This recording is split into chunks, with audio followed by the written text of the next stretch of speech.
I am Matt MacInnis, and I'm the founder and CEO of Inkling. Inkling is a publishing platform for interactive content on devices like iPad, iPhone, and the web.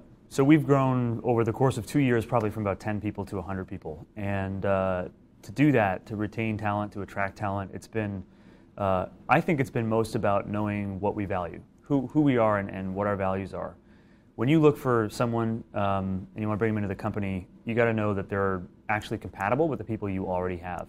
So if you bring in the right people at the very beginning and then you perpetuate that same value system through every single hire you make, you'll have a really compatible group of people who really enjoy spending time with one another, who are loyal to the company, who love getting out of bed every morning and coming into work. It's when you don't think about your values, how you make decisions, how you prioritize things, where people and benefits and how decisions are made on the job. If you don't have a clear sense of how that happens in your company, the people you bring in are not going to be compatible with one another, and there's going to be a lot of discord and unhappiness. So for us, keeping people means keeping people happy, and keeping people happy means hiring the right people who are compatible with the team you've already got from the very beginning.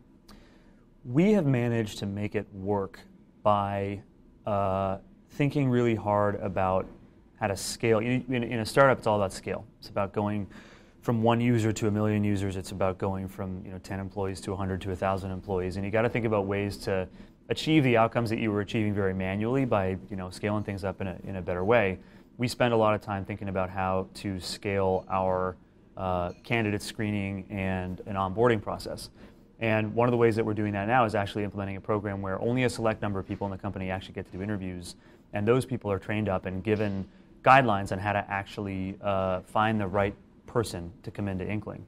And actually it's sort of counterintuitive. By having fewer people participate in the process, we get better scale because we know that we can get more out of each individual interview.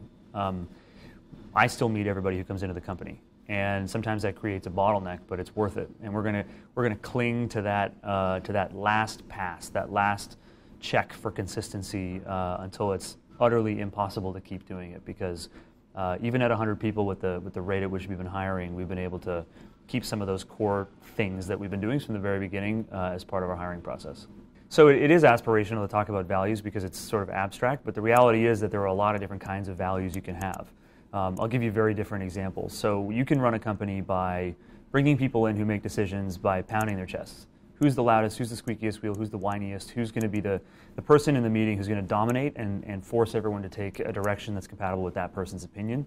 A lot of great companies actually run that way. At Inkling, we do it another way. We think. We're very thoughtful, and we tend to make decisions over email. We tend to get together in a room and talk about things that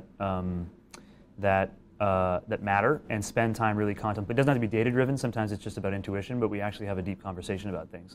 And when we interview people, we spend a lot of time actually profiling their personality to understand what their default behaviors are.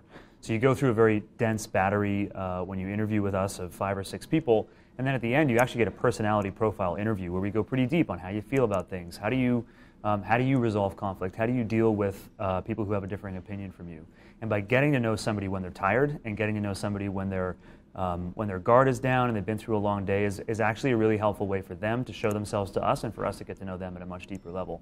That's one of the very specific tactical things that we do when we bring people into Inkling. In a word, the way that we keep people here is with purpose.